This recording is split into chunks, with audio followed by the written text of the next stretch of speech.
तव कथामृतं तप्तजीवनं कविभिरीडितं कल्मषापहं श्रवणमङ्गलं श्रीमदाततं भुवि गृह्णन्ति ये भूरिदा जना।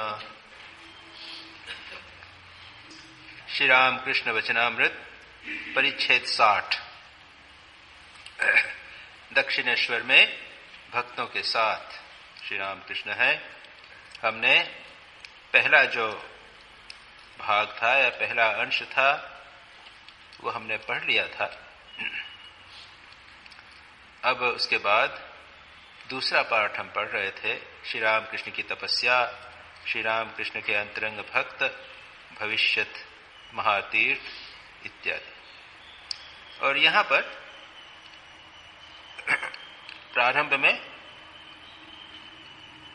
केवल मास्टर महाशय है और श्री रामकृष्ण है, और श्री रामकृष्ण और मास्टर महाशय के बीच में कुछ अंतरंग बातचीत हो रही है, कुछ इंटीमेट टॉक्स हो रही हैं।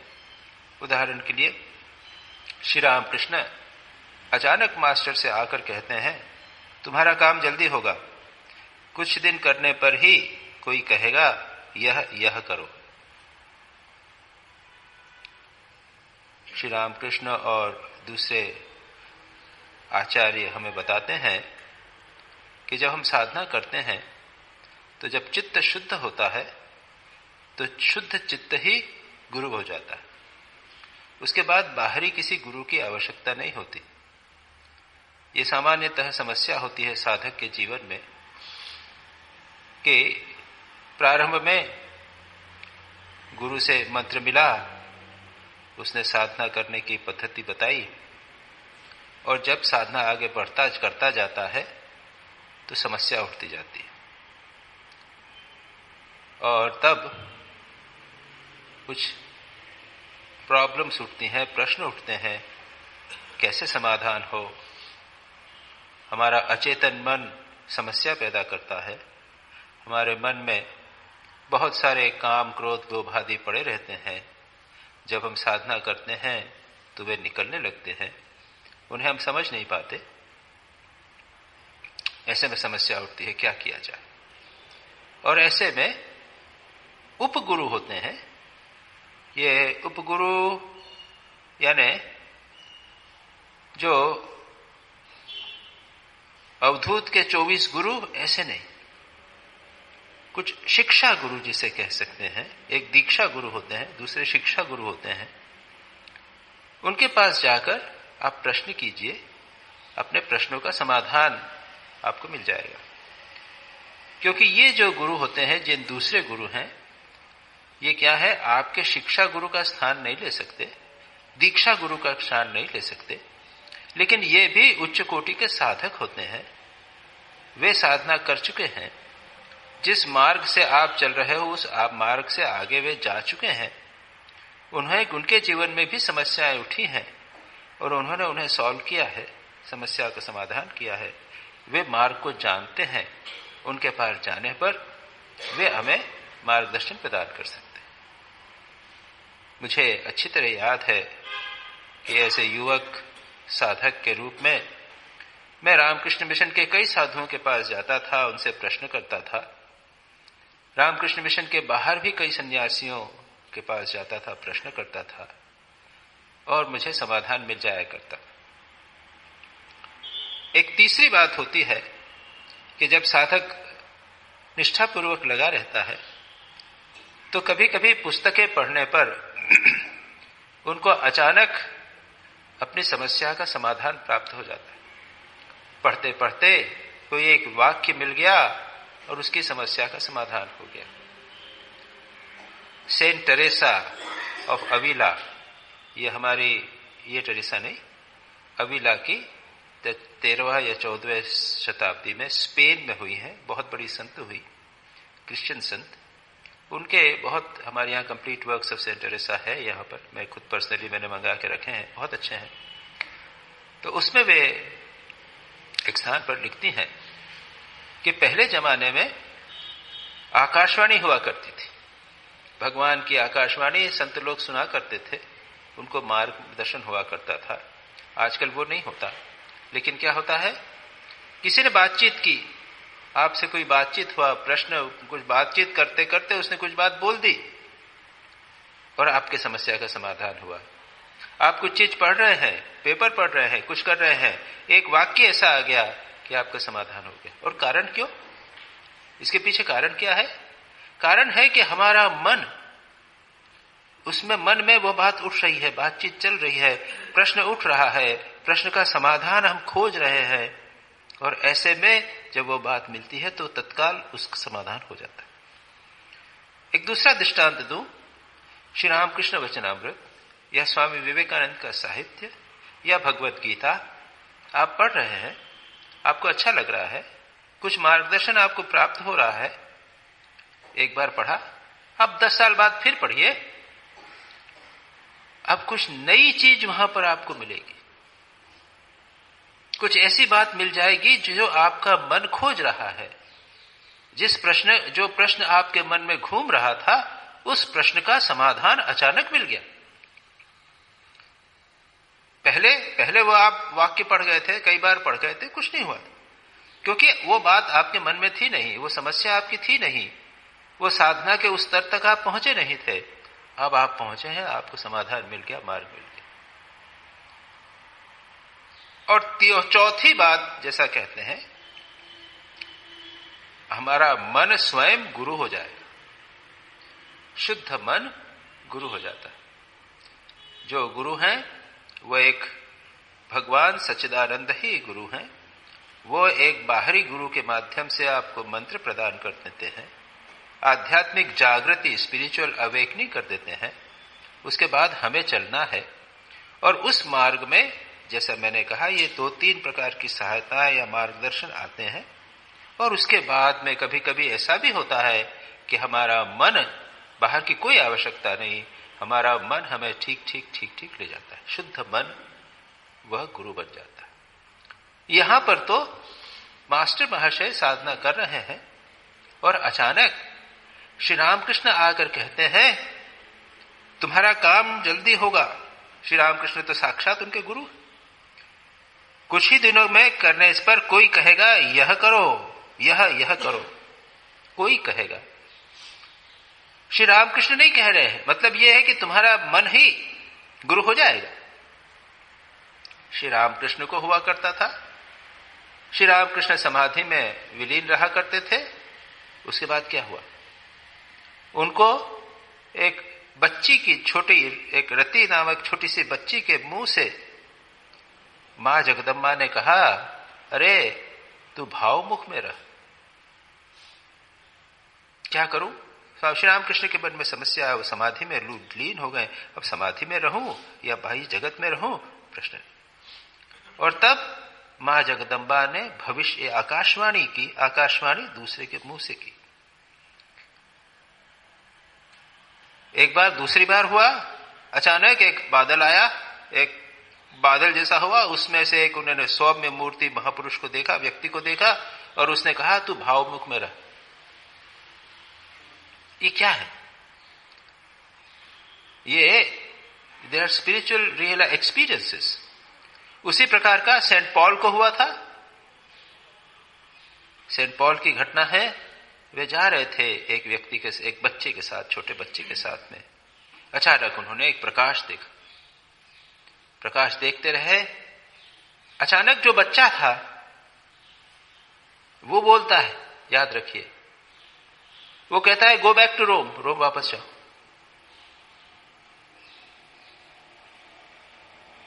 वही भगवान की वाणी किसी व्यक्ति के मुंह से, बच्चे के मुंह से भगवान बोलते। ये मैंने आपको बताया कितने प्रकार से भगवान की वाणी सुनी जा सकती है, मार्गदर्शन प्राप्त कर सकते हैं, क्या करो क्या नहीं करो, ये सब मिल सकता है। जितना हम साधना में बढ़ेंगे, जितना चित्त शुद्ध होगा, उतनी ये बातें स्पष्ट होती जाएगी। हमारा मार्ग जो है वह और अधिक स्पष्ट से स्पष्टतर होता चला जाएगा, ये आइडिया। और श्री रामकृष्ण कहते हैं तुम्हारा समय हो आया है। जब तक अंडे को फोड़ने का समय नहीं होता तब तक चिड़िया अंडे नहीं फोड़ती। जो मार्ग तुम्हें बतलाया गया है वही तुम्हारे लिए ठीक है। अब यहां पर मास्टर महाशय ने नहीं बतलाया, कहते श्री रामकृष्ण ने फिर से मार्ग बतला दिया।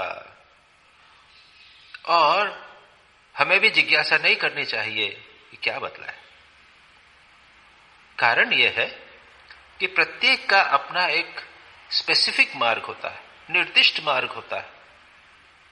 अगर आपको दूसरे का आपने मार्ग सुना तो आपके मन में संशय उत्पन्न हो जाएगा। आपको लगेगा कि मैं उस काम को करूं, उसको तो ये कहा, मेरे को नहीं कहा है, और आप कंफ्यूजन में पड़ जाएंगे। आपको संशय हो जाएगा, क्या करूं क्या नहीं करूं। आप अपने मार्ग से भटकते जाएंगे।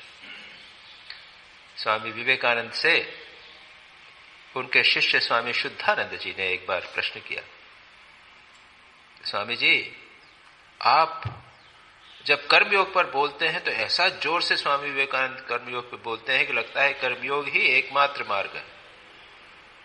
जब ज्ञान योग पर बोलते हैं तो लगता है कि ज्ञान योग ही सर्वश्रेष्ठ। जब राजयोग पर बोलते हैं तो लगता है कि हमें अभी राजयोग ही करना चाहिए और नहीं। पूछा कि अब हम क्या करें। ये समस्या स्वामी शारदानंद जी जैसे महापुरुष के मन में भी आई थी। जब स्वामी विवेकानंद किसी बात को बोलते थे तो पूरे ऐसे जोर से बोलते थे कि वो समझ नहीं पाते अब क्या करें। तो उसका उत्तर तो योगेन महाराज ने, स्वामी योगानंद जी ने कहा था कि तुम मां शारदा को पकड़े रहे, ठीक हो जाएगा इत्यादि। स्वामी विवेकानंद तो आचार्य थे, उनका उद्देश्य था लोगों को प्रेरित करना, इंस्पायर करना, और इसलिए वो बहुत पावरफुल दृष्टि से प्रत्येक जो भी बात बोलते थे वो बोलते थे। जब आप lectures from Colombo to Almora पढ़ेंगे तो लगेगा कि अपने देश के लिए अपने को सर्वस्व निछावर कर देना चाहिए, और जब राजयोग पढ़ेंगे तो लगेगा कि सब कुछ छोड़ के राजयोग करना चाहिए। तो ऐसे में शुद्धानंद जी स्वामी विवेकानंद के शिष्य थे, उन्होंने प्रश्न किया कि महाराज क्या करें, आप जब बोलते हैं तो ये बात होती है। तो उन्होंने कहा देख भाई, मैं जिस भाव में रहता हूं, जब समय रहता हूं तब इस प्रकार की बोलता रहता हूं। जब जो बोलता हूं वो पूरे मन से बोलता हूं और लोगों को इंस्पायर करने इत्यादि इत्यादि। क्योंकि फिर हम तो कंफ्यूज हो जाते हैं, हमारे मन में तो डाउट, संशय, भ्रम हो जाता है। तो उन्होंने कहा कि फिर तुम ऐसा नहीं, तुम तुम्हारे लिए पूछो क्या करना चाहिए तो मैं करूंगा, बता दूंगा कि महाराज बताइए मुझे क्या करना है। तो कहा तू जो कर रहा है सो कर, जो गुरु सेवा कर रहा है वो तेरा मार्ग। तो यहां पर श्री रामकृष्ण ने जो मार्ग बताया है, मास्टर महाशय का अपना स्पेसिफिक निर्दिष्ट मार्ग। अब श्री रामकृष्ण एक और महत्व बात कहते हैं, यह नहीं कि सभी को अधिक तपस्या करनी पड़े, किंतु मुझे तो बड़ा ही कष्ट उठाना पड़ा था। मिट्टी के टीले पर सिर रखकर पड़ा रहता था, न जाने कहां दिन पार हो जाता था, केवल मां मां कहकर पुकारता था, रोता था। यहां एक महत्वपूर्ण बात कह रहे हैं श्री रामकृष्ण। श्री रामकृष्ण ने कैसी तपस्या की, और जितने महापुरुष हो गए हैं उन्होंने कठोर तपस्या की है, याद रखें। और हम चाहते हैं कि बिना तपस्या के हो जाए, थोड़ा सा करें बस और सोना चाहते हैं। और इन लोगों ने शारीरिक मानसिक कैसी तपस्या की, रात रात जग कर। श्री रामकृष्ण ने अपने शिष्यों से कैसी तपस्या की थी, रात को सोने नहीं देते। 12 बजे 1 बजे करे, सोने के लिए आए क्या, उठो चलो जाओ, तुम जाओ हम विष्णु मंदिर में, तुम जाओ शिव मंदिर में, तुम जाओ वहां जाओ ध्यान करो। और फिर पहुंच जाते थे, देखते थे ठीक बैठा है कि नहीं, ठीक करो। रात को खाना ठीक से कम जाए, 1 रोटी ज्यादा नहीं खाना, ये सब किया करते थे। और स्वयं श्री रामकृष्ण ने इतनी कठोर तपस्या की थी, वे स्वयं कहते हैं। और जितने महापुरुष, राबिया, मिलारेपा, भगवान महावीर, तीर्थंकर महावीर, कितनी कठोर तपस्या की।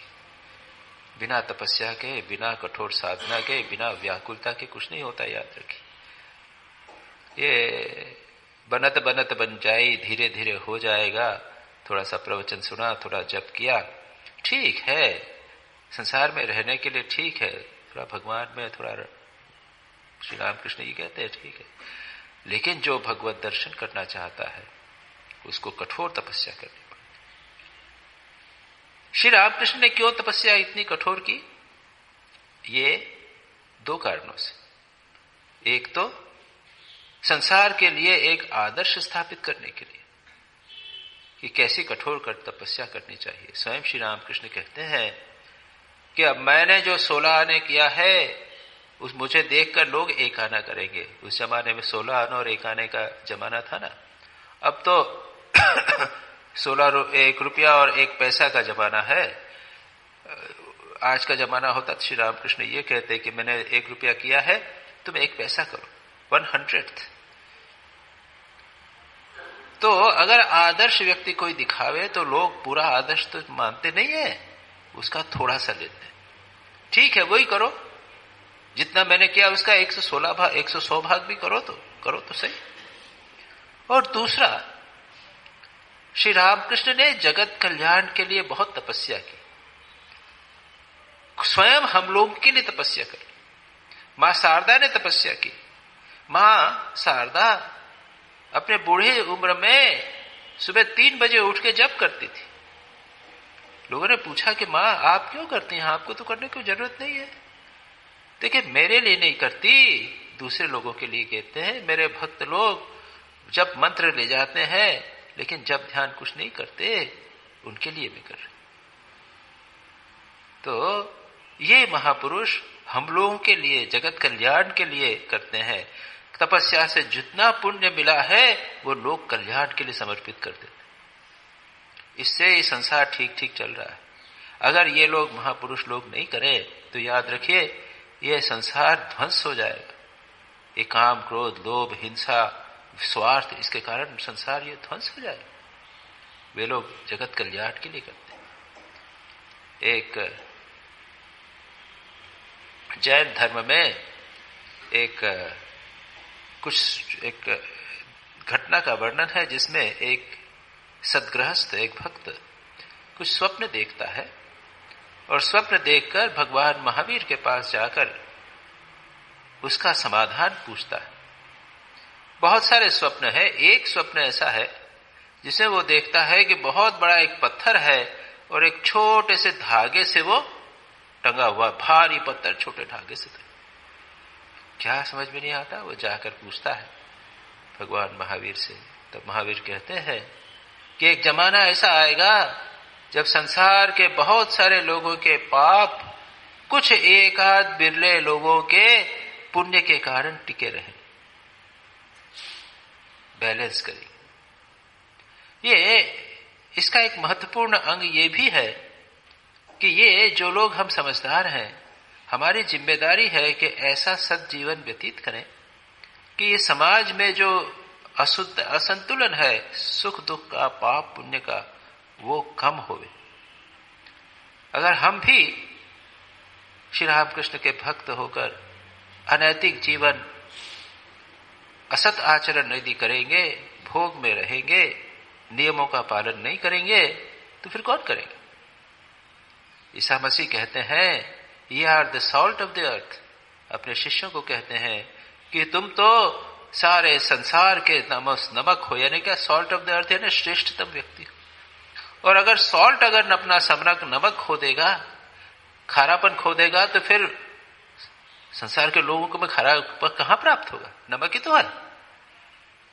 इसलिए ये हम लोगों की बहुत बड़ी जिम्मेदारी है कि हम तपस्या करें। श्री रामकृष्ण यहां पर कहते हैं कि कुछ लोगों को कम तपस्या करनी पड़ती है। उसका कारण यह है कि उन लोगों ने संभवतः इसके पहले जन्म में काफी तपस्या की हो। यहां पर उसका श्री रामकृष्ण इसका अधिक विस्तार नहीं करते, केवल इतना ही कहते हैं। उसके बाद मास्टर महाशय ने कुछ अपने बारे में कहा। वे विवाहित हैं, पढ़े लिखे हैं। दूसरे पंडितों के, केशव के लेक्चर सुनने के बाद जब वे श्री रामकृष्ण के पास आए तो उसके बाद में उनके जीवन में परिवर्तन हो गया। बाकी चीजें खराब, वो कम लगने लगी, उनको अलोनी लगने लगी। और यहां तक हमने पिछली बार पढ़ा था। श्री रामकृष्ण कहते हैं कुछ दिन रहने से ही कोई कहेगा यह करो, तुम एकादशी का व्रत करना। मास्टर महाशय ने वैसे यह तो नहीं कहा कि श्री रामकृष्ण ने क्या उपदेश दिया है, लेकिन कहते हैं तुम एकादशी का व्रत करना। ये एकादशी के व्रत की रामकृष्ण मिशन में एक परंपरा है। जो तपस्या की बात हो रही ना, तो यहां तपस्या की बात, छोटा सा व्रत किया जाए, एक व्रत किया जाए। जैन धर्म में गृहस्थों के अलग अलग लेवल्स होते हैं। पहला दर्शन प्रतिमा होता है, दूसरा होता है व्रत प्रतिमा। उसके अंदर है कि वो महीने में 4 व्रत करता है, 2 पूर्ण उपवास और 2 आधे उपवास। एकासना जिसे कहते हैं, एक बार खाना, और 2 उपवास जिसमें कुछ नहीं खाना। यहां पर रामकृष्ण मिशन में इतना अधिक जोर ये खाने पीने के उपवास आदि के संबंध में नहीं दिया जाता। लेकिन एकादशी का व्रत श्री रामकृष्ण ने कहा है। रामकृष्ण मिशन में प्राय अधिकांश स्थानों पर अधिकांश लोग किसी न किसी प्रकार का एकादशी का व्रत करते हैं। या तो एक बार खाते हैं, या रात को नहीं खाते हैं, या फिर फल और दूध ही खाते हैं, इत्यादि इत्यादि। और बेलूर मठ में भी एकादशी के दिन अलग से जो लोग एकादशी करने वाले हैं उनके लिए फलाहार अलग से बनता है। बहुत सारे लोग एकादशी करते हैं। श्री रामकृष्ण यही कहते हैं, आगे कहते हैं, तुम लोग अपने आदमी हो, आत्मीय हो, नहीं तो तुम इतना क्यों आओगे। कीर्तन सुनते सुनते राखाल को मैंने देखा था, वह ब्रज मंडल में था, के भीतर था। नरेंद्र का स्थान बहुत ऊंचा है और हीरानंद उसका कैसा बालकों का सा स्वभाव है, उसका भाव कैसा मधुर है, उसे भी देखने की कोई जी चाहता है। यहां पर अब इसके बाद में यहां तक थोड़े बहुत उपदेश हुए। इसके बाद में जो बाकी का सेक्शन है उसमें उपदेश ज्यादा नहीं है। और यह भी एक विशेषता है श्री रामकृष्ण वचनामृत की कि पूरे शुरू से आखिर तक उपदेश नहीं है, बीच बीच में कुछ वर्णन है। श्री रामकृष्ण अपनी आत्मस्मृति सुनाते हैं, कैसे हुआ, क्या हुआ, दूसरों के बारे में कुछ कमेंट करते हैं। मास्टर महाशय बीच बीच में खुद का परिचय देते हैं।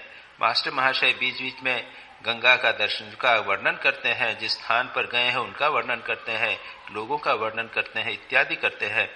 और इसलिए यह ग्रंथ जो है वह अधिक रोचक हो जाता है।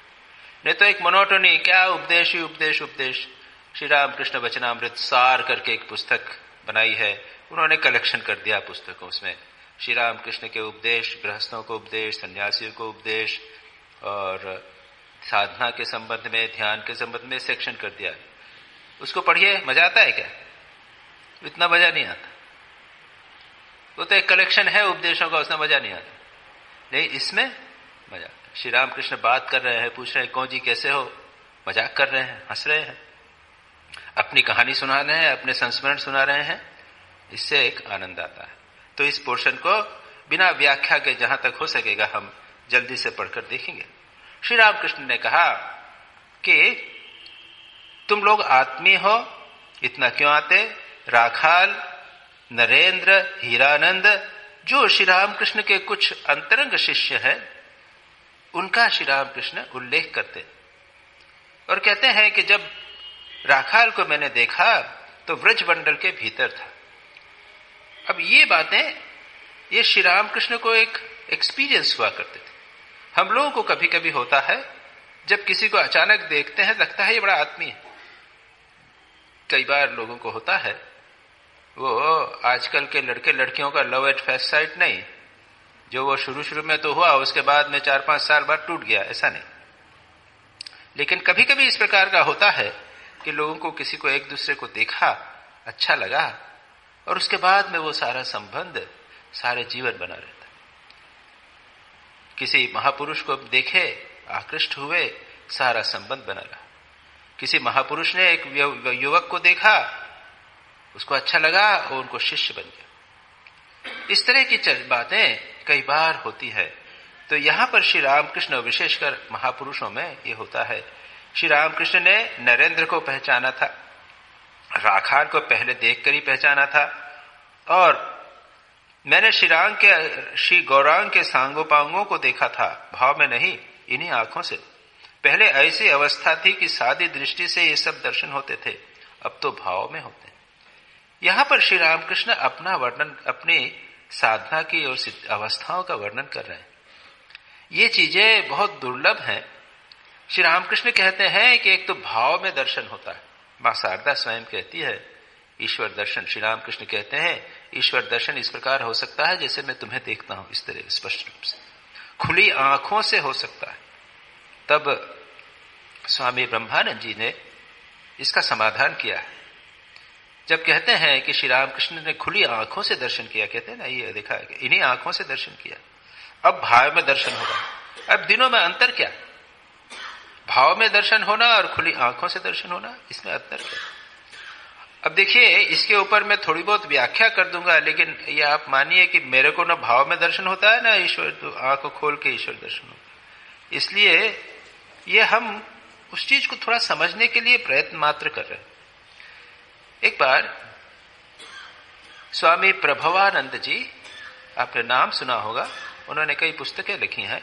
इटर्नल कंपेनियन, स्वामी ब्रह्मानंद जी की जीवनी और उपदेश अत्यंत महत्वपूर्ण और सुंदर पुस्तक है, वह उन्होंने लिखी है। और स्पिरिचुअल हेरिटेज ऑफ इंडिया उन्होंने लिखी है, और भी कई महत्वपूर्ण पुस्तकें उन्होंने लिखी है। उनकी लैंग्वेज भी बहुत सुंदर है। स्वामी ब्रह्मानंद जी के शिष्य थे। और एक दिन कहीं बातचीत हो रही थी, जैसे दो लोग बैठे हुए बातचीत करते हैं, और जोर जोर से बातचीत हो रही थी।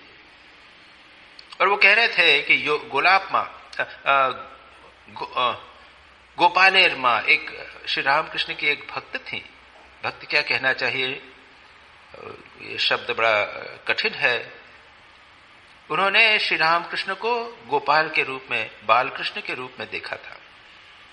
ये बाल विधवा थी और एक बाल गोपाल की मूर्ति की उपासना करती थी। बाल गोपाल को अपना पुत्र समझकर उनकी उपासना करती। आप जानते हैं, ये एक बाल गोपाल की पूजा करना, उसे अपना बालक समझकर, ये बहुत प्रचलित है। वृंदावन में जाएंगे तो बहुत सारी स्त्रियां छोटे छोटे बाल गोपाल, जो लड्डू गोपाल जैसे हैं, उनको कपड़े पहना के खिलाती हैं, करती हैं, सब करती हैं।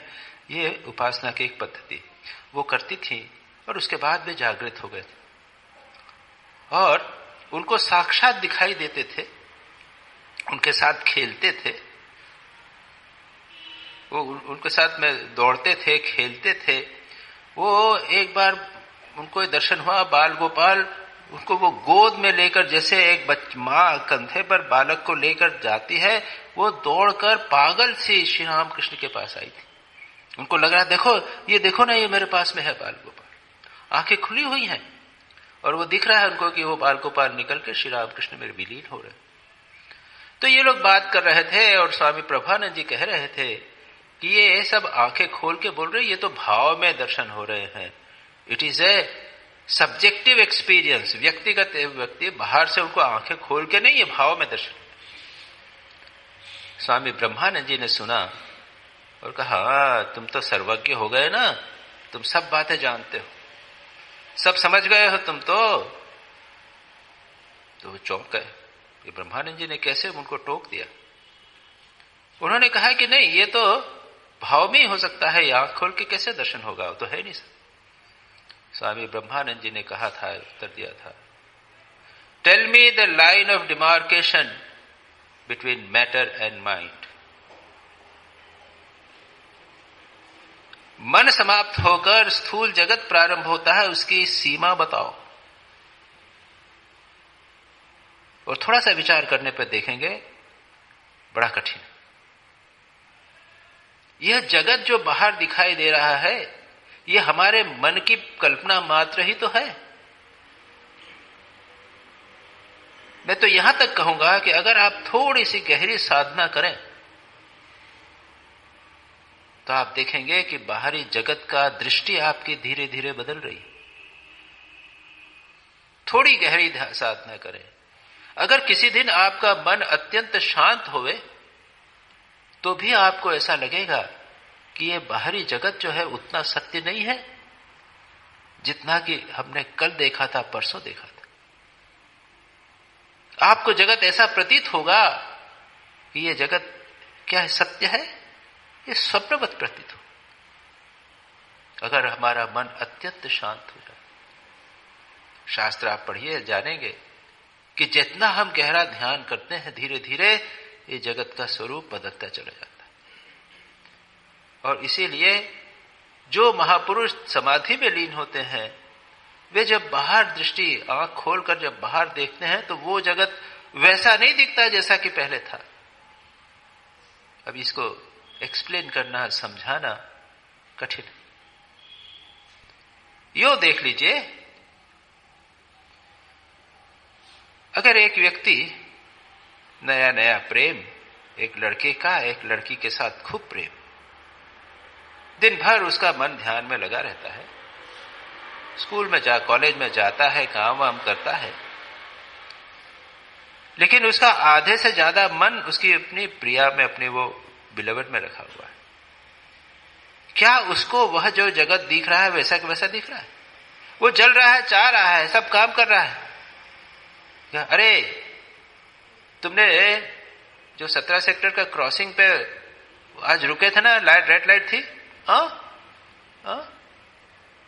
उसको याद ही नहीं।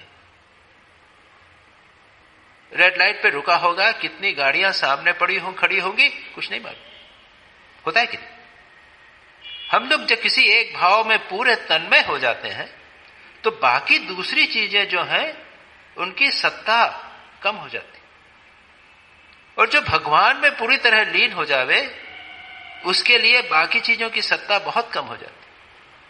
इसीलिए ब्रह्मानंद जी कहते हैं कि वो लाइन ऑफ डिमार्केशन बताना कि यह स्थूल जगत है, यह भाव का जगत है, यह बहुत कठिन है।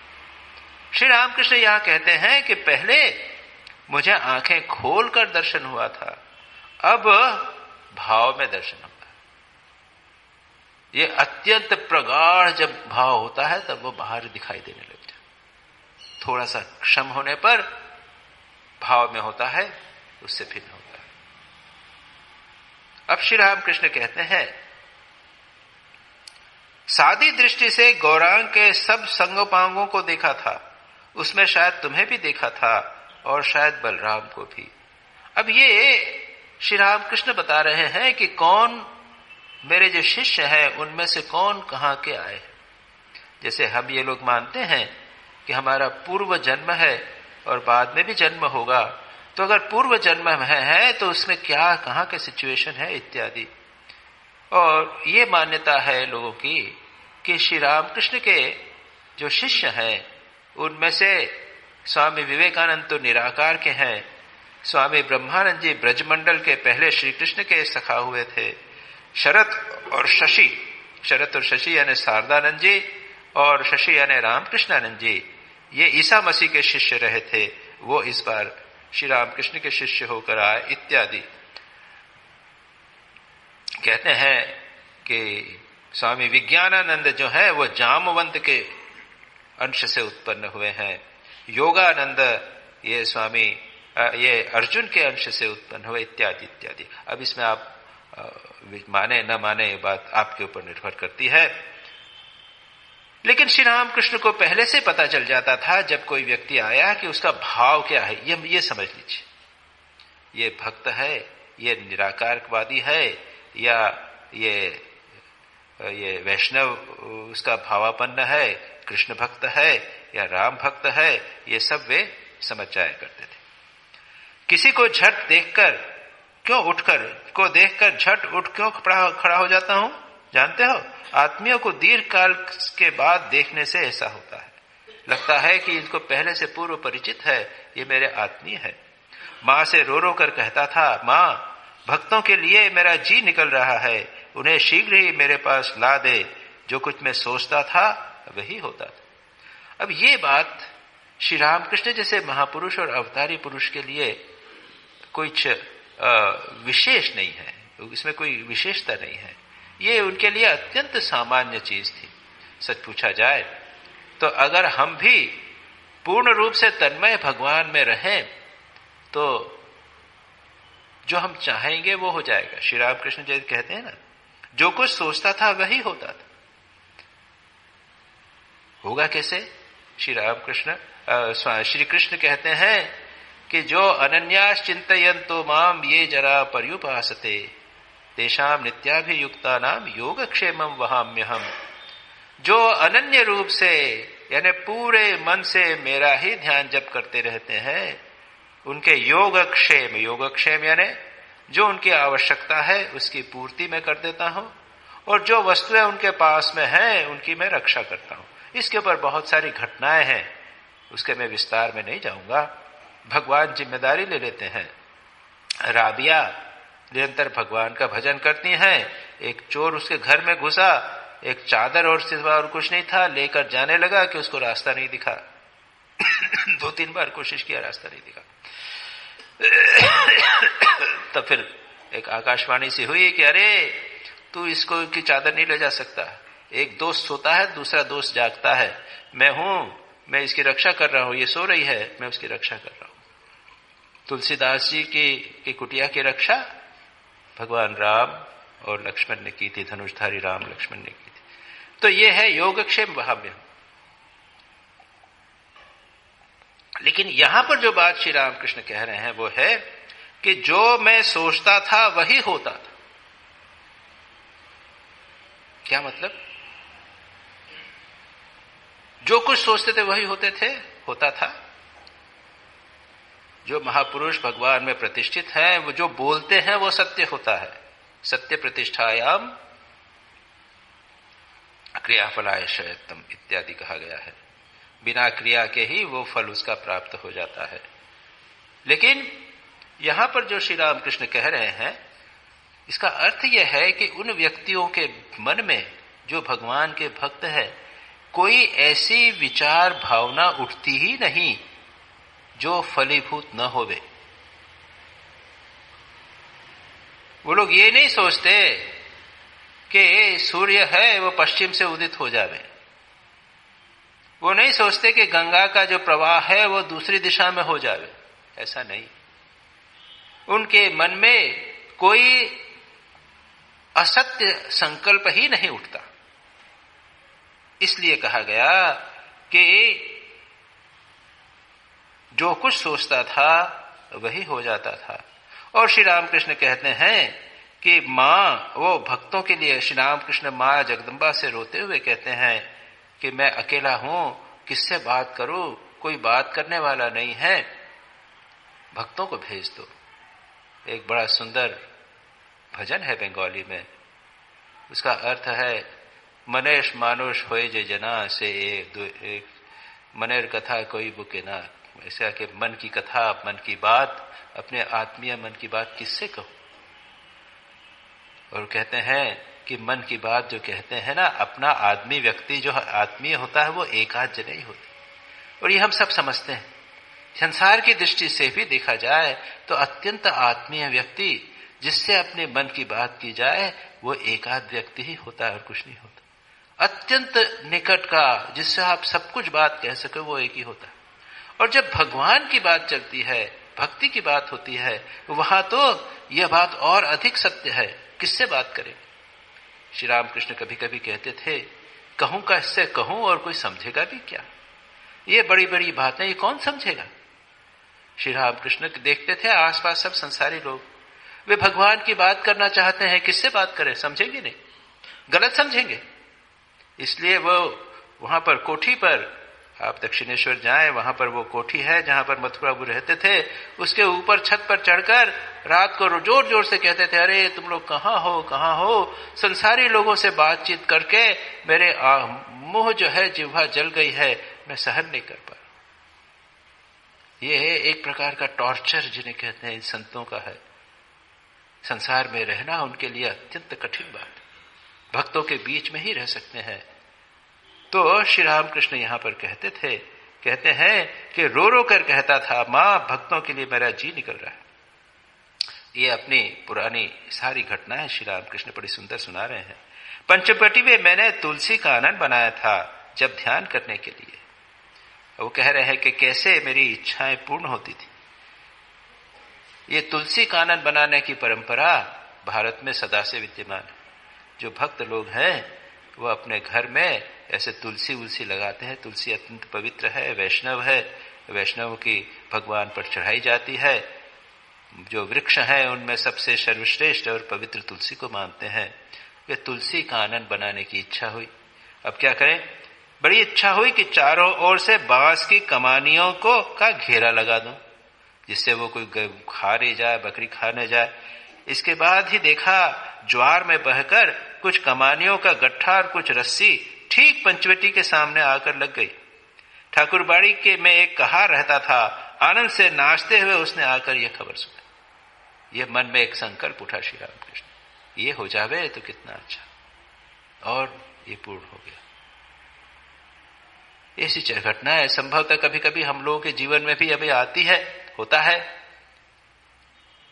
अगर कभी होवे साधना के जीवन में एक प्रकार की चीजें ये होती हैं, लेकिन उसमें मैं आपको सावधान कर दूं, अगर इस प्रकार का हो तो सावधान हो जाइए। प्रभु से प्रार्थना कीजिए कि प्रभु ऐसा मत करो। आपका मन उस ओर लग जाएगा और आपका भगवान की ओर मन नहीं लगेगा। इसलिए ये चीजें, घटनाएं महापुरुषों के जीवन में तो है ही, सामान्य साधकों के जीवन में भी कई बार होती है। कोई सोचा और वो बात फलीभूत सी हो जाती। अभी मुझे याद नहीं, लेकिन कुछ रिसेंटली, कुछ दिनों पहले एक इसी प्रकार की ऐसी घटना हुई। मैं तो अवाक हो गया, बड़ी अजीब विचित्र बात थी, आपको याद नहीं आ रहा है। ये ध्यान नहीं आया कि आप लोगों को सुना, आप लोगों को भी मजा आएगा। लेकिन ये चीज, इसको एक बहुत बड़ी बात नहीं है। भगवान का भजन करना ये एक महत्वपूर्ण बात है। जब यह अवस्था हुई तब और पूजा न कर सका। कहा, मां मुझे कौन देखेगा? मां मुझमें ऐसी शक्ति नहीं है कि अपना भार खुद ले सकूं, और तुम्हारी बात सुनने को जी चाहता है, भक्तों को खिलाने की इच्छा होती है, सामने पड़ जाने पर किसी को कुछ देने की भी इच्छा होती है। मां यह सब किस तरह होगा? ये श्री रामकृष्ण के मन में भी थोड़े थोड़े, जिसे कहते हैं ना, शुद्ध वासना, लोगों की सेवा करना, कोई भक्त आवे उनसे बात करना, लोगों को खिलाना, ये सब किस तरह होगा? और वे उनके पास तो कुछ नहीं, वो 5 रुपया उनको मिलता था। उनकी मासिक सैलरी जो थी, वो मंदिर के पुजारी थे तो 5 रुपया सैलरी मिलती थी। इसके सिवा उनका इनकम, सोर्स ऑफ इनकम तो कुछ था नहीं, पैसा लेते नहीं थे। और ये 5 रुपया महीना भी शायद बाद में वो जमा कर दिया था, जिससे इच्छा आशा थी कि माँ शारदा को कुछ इंटरेस्ट मिला करेगा। उसको कोठार में, उनकी जमींदारी में, बलराम बाबू की जमींदारी में, उनके एस्टेट में उसको डिपॉजिट करके उसका इंटरेस्ट, मासिक इंटरेस्ट होगा, उससे वो माँ शारदा को मिला करेगा। ऐसी कुछ व्यवस्था उस समय की गई। माँ तुम एक बड़ा आदमी मेरी सहायता के लिए दो, इसीलिए तो मथुर बाबू ने इतनी सेवा की। ठीक। और भी कहा था, माँ मेरे तो सब संतान होगी नहीं, परंतु इच्छा होती है कि एक शुद्ध बालक, शुद्ध भक्त बालक मेरे साथ रहे। इसी तरह का एक बालक मुझे दो, इसीलिए तो राखा लाया। जो जो आत्मीय है उनमें कोई अंश है और कोई कला है। अब ये उच्च कोटि के स्पिरिचुअल फिनोमिना है। जो अवतार आते हैं वो परमात्मा के किसी अंश से आते हैं, कुछ ज्यादा है, कुछ कम है इत्यादि। श्री रामकृष्ण पंचवटी की ओर जा रहे हैं, केवल मास्टर साथ हैं और कोई रही। श्री रामकृष्ण प्रसन्नता पूर्वक उनसे विविध वार्तालाप कर रहे हैं। श्री रामकृष्ण मास्टर से कहते हैं, ये श्री रामकृष्ण के एक्सपीरियंसेस, ये वी कैन नॉट अंडरस्टैंड, हम समझ नहीं पा सकते इसको, और न ही हमें उसको सोचना चाहिए कि ये हमें भी होवे इत्यादि। स्वामी विवेकानंद को कुछ नहीं होते थे, स्वामी ब्रह्मानंद जी को होते थे, स्वामी विज्ञानानंद जी को बहुत दर्शन इत्यादि हुआ करते थे। और ये दर्शन इत्यादि कोई आध्यात्मिकता के मापदंड भी नहीं है। तो जो हो, श्री रामकृष्ण कहते हैं, देखो मैंने एक दिन काली मंदिर से पंचवटी तक एक अद्भुत मूर्ति देखी।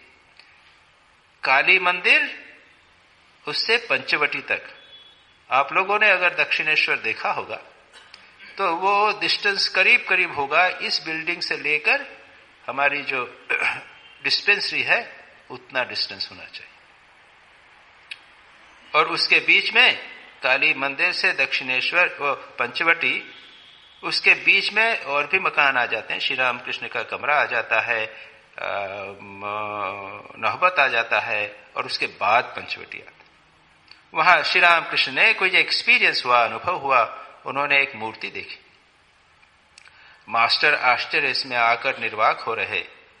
वे पंचवटी की शाखा से 2-4 पत्ते तोड़कर अपनी जेब में रख रहे हैं। और पंचवटी जो, यानी आजकल जो, अब तो खैर काफी बदल गया है, वो देखते हुए दुख होता है। बहुत भीड़ भाड़, गंदा। अभी गया था तो मैंने फिर भी पहले कुछ दिनों पहले जब पिछली बार अगस्त में गया था तो पूरा फिर से दर्शन किया था। बारिश हो रही थी, सब भरा हुआ था, पानी भरा हुआ था, लेकिन काफी गंदा और लोग भीड़ भाड़ और कोई रूल्स मानते नहीं। इस बार इतनी भीड़ तो नहीं, मैं सिर्फ काली माँ काली का दर्शन किया और श्री राम कृष्ण के कमरे में जाकर थोड़ा ध्यान किया। उधर पंचवटी इत्यादि में मैं नहीं गया था। वहां पर जो कोठी है उसमें अभी रिसेंटली श्री राम कृष्ण की एक उन्होंने संगमरमर की मूर्ति लगाई है। श्री राम कृष्ण खड़े हुए मूर्ति, उनका खड़े हुआ जो एक पिलर जो है उसके ऊपर हाथ रखा हुआ खड़े हुए मूर्ति है, वो एक मैंने पहली बार मैंने उस मूर्ति को दी। अभी वो स्वामी आत्मस्थानंद जी ने महाराज ने उस मूर्ति का अनावरण किया। मैं इसकी एक छोटी सी डाल तोड़ ले गया हूं, उसे घर में रख लिया है। क्यों? मास्टर श्री रामकृष्ण पूछते हैं। देखने से आनंद होता है, सब समाप्त हो जाने पर यही जगह महातीर्थ होगी। महातीर्थ तो है ही। आप कभी भी जाइए, रविवार हो, सोमवार हो, मंगलवार हो, कभी भी जाइए, वहां पर भीड़ लगी रहती है और वहां 3-3 क्यू लगे रहते हैं। इधर से जाने का, इधर से रास्ता, बड़ी मुश्किल से दर्शन करना, यानी क्यू में आपको जाकर दर्शन इत्यादि करना पड़ता है। खास करके मां काली के मंदिर में। श्री रामकृष्ण के कमरे में इतनी भीड़ तो नहीं होती, लेकिन कंटिन्यूअसली भीड़ लगी रहती, तो वह एक महातीर्थ हो ही गया।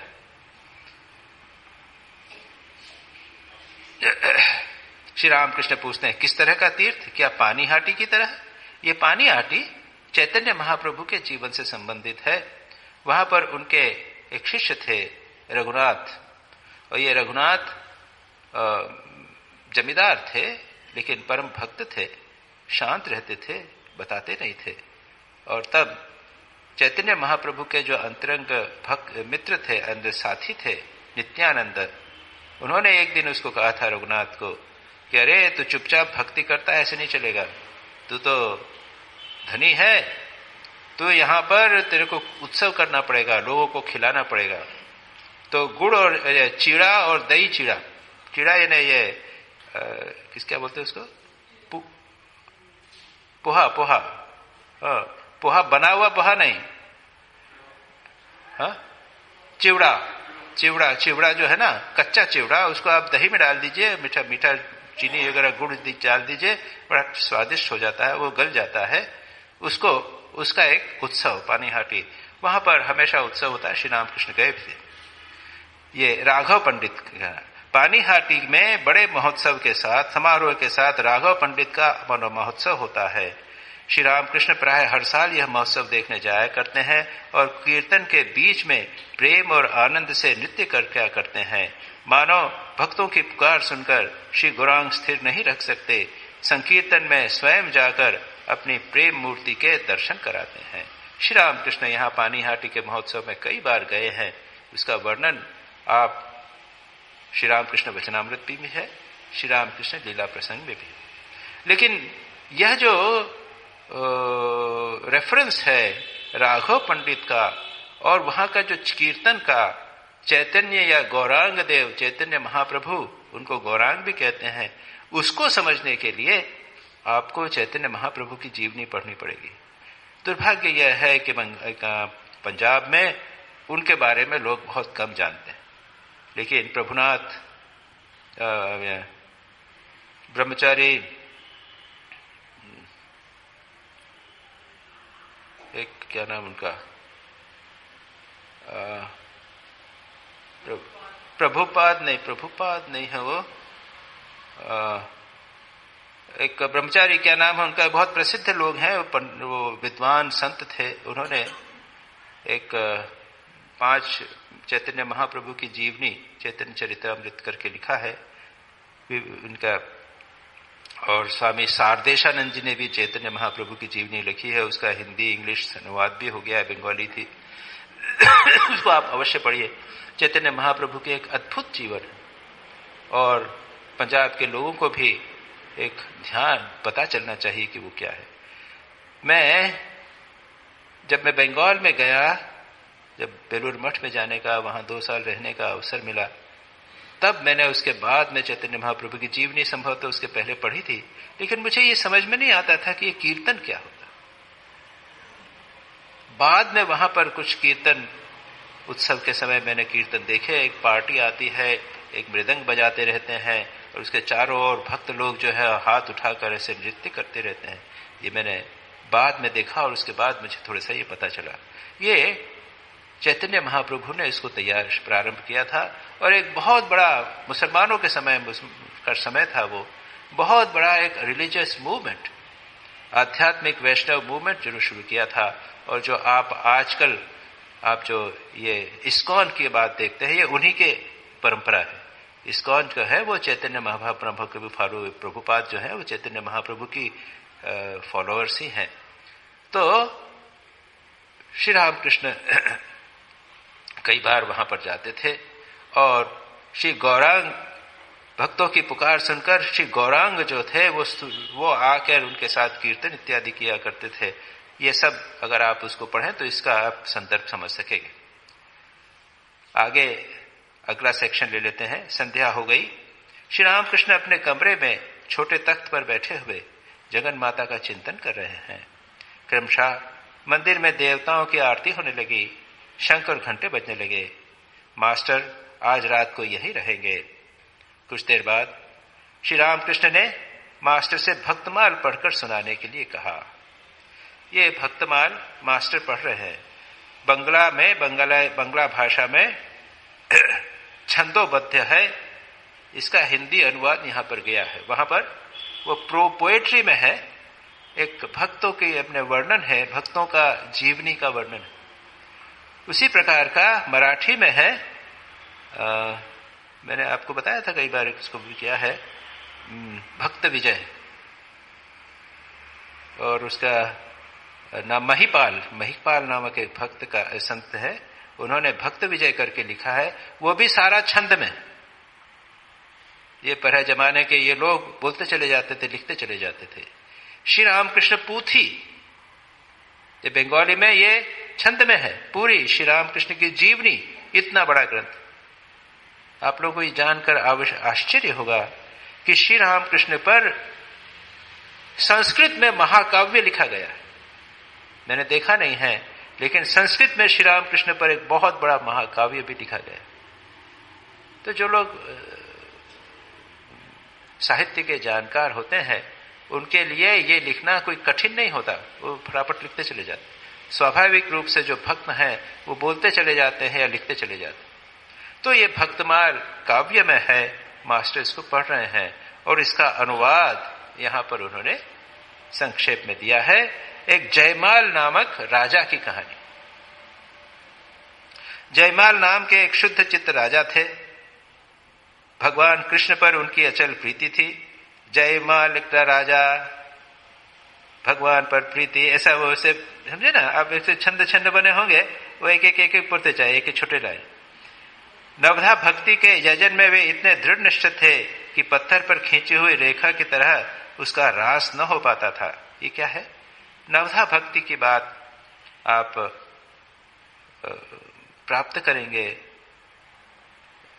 भगवत गीता में, श्रीमद् भागवत में भी है, रामचरितमानस भी है, अध्यात्म रामायण भी है, श्रवण कीर्तन इत्यादि, बाहरी बाह्य पूजा, ऐसी 9 प्रकार की भक्ति की चर्चा है। वह क्या करते थे? वे जिस विग्रह का पूजन करते थे उसका नाम श्यामल सुंदर था। श्यामल सुंदर भगवान श्री कृष्ण का नाम। श्यामल सुंदर को छोड़ वे अन्य किसी देवी देवता को मानो जानते ही न थे। उन्हीं पर उनका चित्त लगा रहता था। एक निष्ठा और निरंतर भगवान का चिंतन करते रहना और उनकी पूजा करना। तो पूजन या उपासना कई प्रकार की होती है। प्रथमा प्रतिमा पूजा, जपस्तोत्रादि मध्यमा, उत्तमा मानसी पूजा, सोहम पूजा उत्तमोत्तमा। प्रथमा पूजा यानी शुरू में ये बाहरी विग्रह की पूजा, ये आवश्यक है क्योंकि हमारा मन स्थूल है। उसके दूसरी हायर लेवल है जप स्तोत्र, वाचिक हो गया। उसके बाद मानसिक, तो ये जब निष्ठा पूर्वक करते हैं तो एक के बाद एक स्टेप प्रत्येक जीवन में आती रहती है।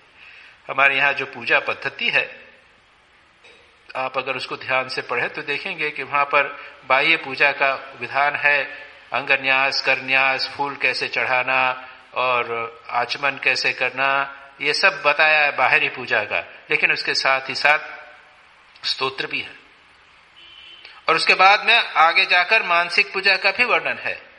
ये पुष्प चढ़ाया तो उसके बाद में ध्यान करने के समय कहते हैं, ये सोचो कि अहिंसा, सत्य इत्यादि ये पुष्प है, और वो पूरा मानसिक पूजा आ जाती है। आपको देखकर आश्चर्य होगा। उद्देश्य क्या है कि बाह्य पूजा से प्रारंभ करो और अंत में मानसिक पूजा तक जाओ, और मानसिक पूजा के बाद में क्या होगा, भगवान के साथ में एक हो जाए। तो जो हो, ये एक निष्ठा होना चाहिए, एक किसी विग्रह में निष्ठा भगवान में। अगर आप श्यामल सुंदर का भी पूजा करेंगे और दूसरी की पूजा करेंगे तो नहीं चलेगा। वैसे हमारे यहाँ हिंदू धर्म में एक बड़ी विचित्रता है कि आप देखेंगे कि एक मंदिर में सब विग्रह है। आप कहीं भी इसी मंदिर में जाइए, यहाँ पे जाइए, सतरा में जाइए या किसी में जाइए, और घर में किसी के घरों में जब जाते हैं तब देखते हैं कि वहां श्री राम कृष्ण, मां शारदा और स्वामी विवेकानंद भी है, राम भी है, कृष्ण भी हैं, सब बहुत सारे बिठा रहे। इसमें कोई बुराई नहीं, लेकिन निष्ठा एक। क्यों? मन को एकाग्र करने के लिए आवश्यक है। लेकिन जब आपका मन थोड़ा सा निष्ठ हो जावे, एकाग्र हो जावे, उसके बाद में क्या होगा, आप दूसरों को रखिए। लेकिन उदाहरण के लिए अगर आप श्री राम कृष्ण में निष्ठा है, शिव जी का मंदिर है, क्या करें? तो जो लोग बिल्कुल कट्टरवादी हैं, ऑर्थोडॉक्स हैं, जिसे कहते हैं फैनेटिक, वो क्या कहेंगे? वो श्री राम कृष्ण को या शिव जी को प्रणाम नहीं करेंगे। और जो समझदार है वो क्या करेंगे? शिव जी को प्रणाम करेंगे, ये सोचकर कि ये श्री राम कृष्ण सर्वदेव देवी स्वरूप है। मेरे इष्ट राम सर्वदेव देवी स्वरूप, उन्हीं में राम में ही कृष्ण, उन्हीं में ही शिव, उन्हीं में ही दुर्गा। तो अगर दुर्गा को प्रणाम किया, मन ही मन सोचा कि मैंने राम कृष्ण को प्रणाम किया, या राम को प्रणाम किया, मेरे इष्ट को प्रणाम किया, ये भाव होना चाहिए। तो यहां पर दृढ़ निष्ठा की बात है। अन्य किसी देवता को मानते नहीं थे और उन्हीं पर चित्त लगता था। सदा दृढ़ नियमों से वे 10 दंड दिन चढ़ते तक उस मूर्ति की पूजा किया करते थे। वे अपने पूजन में इतने दृढ़ थे कि चाहे राज्य या धन का नाश हो जाए, चाहे वज्रपात हो, तथापि पूजा के समय किसी दूसरी ओर ध्यान न देते थे। एक बहुत महत्वपूर्ण बात, ये निष्ठा की बात, व्रत की बात। एक चीज में पूरा अगर हम मन लगा रहे तो ये एक मन की बहुत बड़ी ट्रेनिंग होती है। ये पूरा चाहे कुछ भी हो जाए, मैं उसको भंग नहीं करूंगा, वो सबसे महत्वपूर्ण है। हमारे यहाँ क्या है, उल्टा है। हम लोग क्या करते हैं, काम आ गया, बिजी काम आ गया, अरे ध्यान करना है, वो अच्छा ठीक है, उसको छोड़ दो, ड्रॉप कर दो, बाकी सब काम इंपॉर्टेंट। भगवान का भजन, भगवान का ध्यान, उसको छोड़ दो, वो आज नहीं को थोड़ा सा करके छोड़ दिया, बस फॉर्मेलिटी करके छोड़ दिया, वो निष्ठा नहीं। संसार का काम जैसे ज्यादा होता है, भगवान छूट जाता। तो ऐसा नहीं होना चाहिए। सबसे महत्वपूर्ण भगवान, उसके बाद बाकी चीजें। इस बात की खबर उनके दूसरे प्रतिस्पर्धी राजा के पास पहुंची। उसने सोचा यह तो शत्रु को पराजित करने का एक उत्तम उपाय हाथ आ गया। जिस समय राजा जयमाल पूजन करने के लिए बैठे थे, उसी समय उसने उनके राज्य पर आक्रमण कर युद्ध की घोषणा कर दी। राजा की आज्ञा के बिना सेना युद्ध नहीं कर सकती थी, अतः राजा जयमाल की सेना उनकी आज्ञा की राह देखती रही। तब तक क्षत्रियों ने उनका किला घेर लिया। अब ये तो पूजा में बैठे हुए और कुछ काम नहीं करेंगे, तथापि इन्होंने उस पर युद्ध की उस समय युद्ध की ओर ध्यान ही नहीं दिया। निरुद्वेग, बिना किसी उद्वेग, डिस्टर्बेंस के, मन में किसी प्रकार की सच्चा नहीं लाकर होगा पूजन करते रहे। हम लोग बैठते हैं ध्यान करने, तो वहां पर कभी कभी घंटी बजने लग जाती है अपने फोन की, तो क्या करें, अरे किसका फोन है, नहीं, होगा होगा होगा, वो इंपॉर्टेंट होगा नहीं होगा वो देखा जाएगा। संसार की सब चीजें इंपॉर्टेंट, ध्यान, भगवान का ध्यान सबसे अनइम्पॉर्टेंट, सबसे कम होता। इनकी माता सिर पटकती हुई आकर उच्च स्वर से रोदन करने लगी। विलाप करते हुए उसने कहा कि अब जल्दी उठो, नहीं तो सब कुछ चला जाएगा। तुम तो ऐसे हो कि तुम्हारा इधर ध्यान ही नहीं, शत्रु चढ़ाया, अब किला तोड़ना ही चाहता है। राजा जयमाल ने कहा, माता तुम क्यों दुख कर रही हो? जिसने यह राजपाट दिया है वह अगर छीन ले तो हमें हमारा इसमें क्या, और अगर वह मेरी रक्षा करे तो वह शक्ति किसमें है जो हमसे ले सके? अतएव हम लोगों का उद्यम तो व्यर्थ ही है। अगर भगवान लेना चाहे तो आप युद्ध करो तो भी ले लेगा, और रक्षा करना चाहे तो आपको कुछ करने की जरूरत नहीं, रक्षा करेगा। ये निष्ठा, ये विश्वास, दृढ़ विश्वास यदि होवे, इसमें तमोगुण नहीं है, पूर्ण आत्मविश्वास की बात है।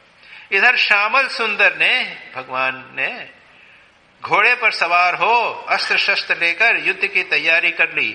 अकेले ही भक्त के शत्रुओं का संहार करके घोड़े को अपने मंदिर में के पास बांधकर श्यामल सुंदर जहां के तहां हो गए। भगवान श्री कृष्ण श्यामल सुंदर विग्रह, उसमें से भगवान प्रकट हुए और जाकर उनका ही घोड़ा लिया, अस्त्र शस्त्र लेकर अकेले युद्ध में शत्रु को हराकर पुनः आकर वे जहां पर है वही रख के चले गए। पूजा अर्चना समाप्त होने पर जब रायमल बाहर आकर देखते हैं कि सामने घोड़ा पसीने से तर हो कांप रहा, हांफता खड़ा है, वे पूछने लगे, मेरे घोड़े पर कौन सवार हुआ और इसे यहाँ बांधा गया? मंदिर के पास में आके बांधा गया। सभी कहने लगे कि यह तो हम कुछ नहीं जानते। राजा के मन में संदेह हुआ और यही सोचते हुए वे सेना सहित युद्ध भूमि की ओर बढ़े। जाकर उन्होंने देखा कि सारी शत्रु सेना रणभूमि में लौट रही है, खत्म हो गई। केवल शत्रु पक्ष का राजा भर बचा है। विस्मित होकर राजा जयमाल इसका कारण पूछने लगे। इतने में वह प्रतिस्पर्धी राजा उनके समीप आया और हाथ जोड़कर विनती करने लगा। बोला, आपके एक सिपाही ने अकेले ही इतना आश्चर्यजनक युद्ध किया कि उनके सामने कोई टिक न सका। वह अवश्य ही त्रिलोक विजयी है। महाराज, मैं आपका धन या राज्य नहीं चाहता, बाकी आप चलकर मेरा भी राज्य ले लेवे, किंतु मुझे आप इतना बताइए कि वह सांवला सिपाही कौन है? केवल एक बार दर्शन देकर उसने मेरा मन हर लिया। क्या अद्भुत भक्तों की कहानी। उसने एक बार दर्शन दिया, मेरा भर लिया, अब मैं क्या। और अगर कोई शत्रु को भी एक बार भगवान का दर्शन हो जावे किसी भी रूप में, तो फिर वो कि आदमी रह सकता है वैसा रहेगा क्या? बाई चांस भी, गलती से भी किसी भी तरह से यदि हो जावे तो उसके जीवन में तो परिवर्तन हो जाएगा। जयमाल को समझने में देर न लगी कि यह सब श्याम सुंदर जी का, श्यामल सुंदर का ही खेल है। यह मर्म जानते ही प्रतिद्वंदी राजा जयमाल के चरण पर पकड़कर स्तवन करने लगे और कहने लगे कि जिनके कारण मुझ पर कृष्ण की कृपा हुई, उन आपके चरणों में मैं शरणागत हूं। कृपया कीजिए कि वह श्यामल सिपाही मेरा स्वीकार करे, मुझे भी स्वीकार करे। पाठ समाप्त होने पर श्री रामकृष्ण मास्टर से बातचीत कर रहे। यही पर अब समाप्त करें, घंटी बज गई है। इसके आगे की चर्चा अगली बार करें।